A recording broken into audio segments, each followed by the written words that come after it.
নমস্কাৰ আপোনাক স্বাগতম আপুনি চাই আছে দ্য মৰ্নিং শ্ব মই জয়ন্ত মাধৱ গোস্বামী আৰম্ভণিতে গুৰুত্বপূৰ্ণ খবৰ আজি দেশজুৰি কংগ্ৰেছে সাব্যস্ত কৰিছে উত্তাল প্ৰতিবাদ দেশৰ জ্বলন্ত সমস্যাসমূহ লৈ আজি কংগ্ৰেছে সাব্যস্ত কৰিছে প্ৰতিবাদ ৰাজধানী দিল্লীত উত্তাল প্ৰতিবাদ সাব্যস্ত কৰিছে কংগ্ৰেছ কৰ্মী নেতা সকলোৱে দাম বৃদ্ধি নিবনুৱা সমস্যাৰ বিৰুদ্ধে এই প্ৰতিবাদী কাৰ্যসূচী খাদ্য সামগ্ৰী জিএসটি বৃদ্ধিৰ বিৰুদ্ধেও সৰব হৈ কংগ্ৰেছে আজি সাব্যস্ত কৰিছে এই প্ৰতিবাদ দেশজুৰি আজি এই প্ৰতিবাদী কাৰ্যসূচী ৰূপায়ণ কৰিছে অসমত প্ৰদেশ কংগ্ৰেছে প্ৰতিবাদী কাৰ্যসূচী ৰূপায়ণ কৰিব এই মুহূৰ্তত আমি পুনপটীয়া সম্প্ৰচাৰ আগবঢ়াম ৰাহুল গান্ধীয়ে সংবাদমেল সম্বোধন কৰিছে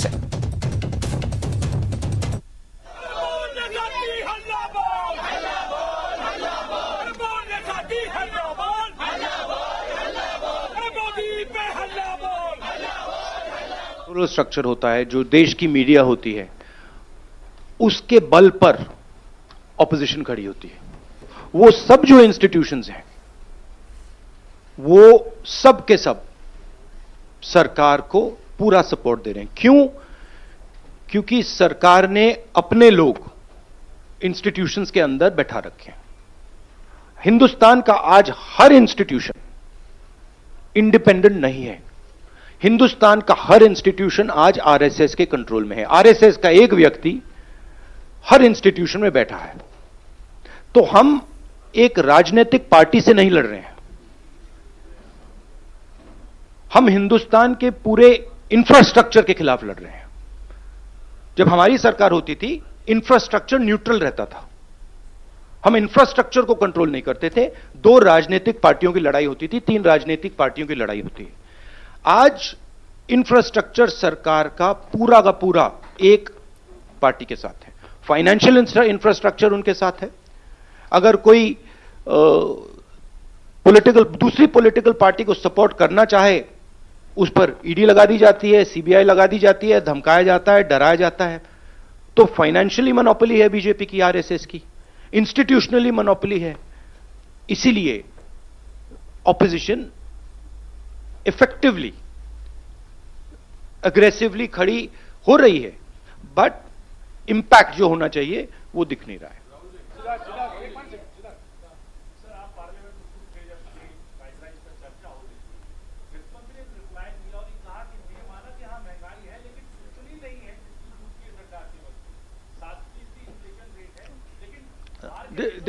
This is just complete nonsense. आज सबसे ज्यादा अनएम्प्लॉयमेंट हिंदुस्तान में महंगाई बढ़ती जा रही है गैस सिलेंडर की प्राइसेस बढ़ती जा रही हैं पता नहीं शायद मतलब फाइनेंस मिनिस्टर को मतलब ये आंकड़े दिख ही नहीं रहे हैं या उनको बताया गया है कि बस बोलते जाइए बट ये रियलिटी नहीं है आप किसी भी कस्बे में चले जाइए किसी भी गांव में चले जाइए किसी भी शहर में चले जाइए पूछिए महंगाई की क्या हालत है आपको बताएंगे कि सबसे ज्यादा आज महंगाई है तो देखिए रियलिटी एक है और परसेप्शन एक बनाया जाता है ठीक है कहते हैं स्टार्टअप इंडिया ठीक है पूरा ट्रांसफॉर्मेशन कर दिया आप मुझे दिखाओ स्टार्टअप इंडिया है कहां स्टार्टअप इंडिया लोगों को फायर कर रहा है निकाल रही है स्टार्टअप्स लोगों को सड़क पे फेंक रही हैं कोविड में हिंदुस्तान में कोई नहीं मरा हेल्थ मिनिस्टर आपको कहेंगे कि हिंदुस्तान का परफॉर्मेंस दुनिया के सब देशों से बेहतर था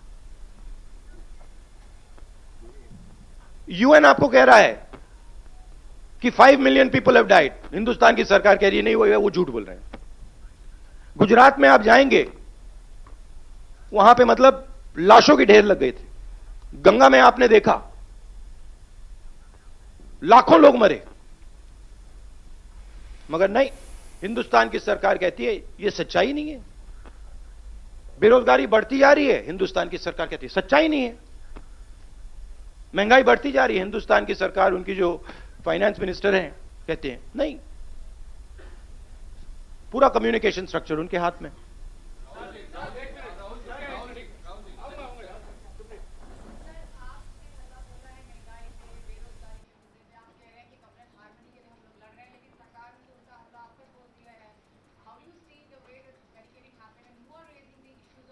I understand one thing very clearly. the more I raise people's issues, the more I tell the truth in front of you, the more I will be attacked by the government. It's a simple thing.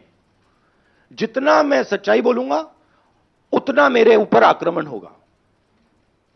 मेरी problem यह है कि मैं सच्चाई बोलता हूं, मैं डरता नहीं हूं. तो मैं अपना काम करूंगा, लोकतंत्र के लिए खड़े होने का काम करूंगा, महंगाई का मुद्दा उठाने का काम करूंगा, बेरोजगारी का मुद्दा उठाने का काम करूंगा, और मेरे ऊपर और आक्रमण होंगे. यह सच्चाई है. और जो धमकाता है वो डरता है. ये बात आप समझ लीजिए. जो डरता है वो धमकाता है. किससे डरते हैं? जो आज हिंदुस्तान की हालत है उससे डरते हैं. जो उन्होंने वायदे किए थे, जो उन्होंने पूरे नहीं किए, उससे डरते हैं. महंगाई से डरते हैं, बेरोजगारी से डरते हैं, जनता की जो शक्ति है उससे डरते हैं. क्यों डरते हैं? क्योंकि झूठ बोलते हैं. 24 घंटा ये लोग झूठ बोलते हैं. बेरोजगारी नहीं है, प्राइस राइज नहीं है, चाइना नहीं आया. राजनीतिक दल को डराने की कोशिश सरकार के द्वारा होती है. वो डराने की कोशिश तो आपको, सोनिया जी को, कांग्रेस पार्टी को भी हो रही है. उस डर को किस तरीके से मुकाबला करेंगे? डर है ही नहीं. मुकाबला करने की क्या जरूरत है ही नहीं डर. किस चीज से डरना? डर नहीं. राहुल जी, लगातार कहा जा रहा है कि महंगाई बहाना है, दरअसल आप लोग का निशाना ईडी है. और दूसरा, एक तरफ जहां आप लोग बाहर सड़कों पर उतरे हुए আৰু এয়া আছিল ৰাহুল গান্ধী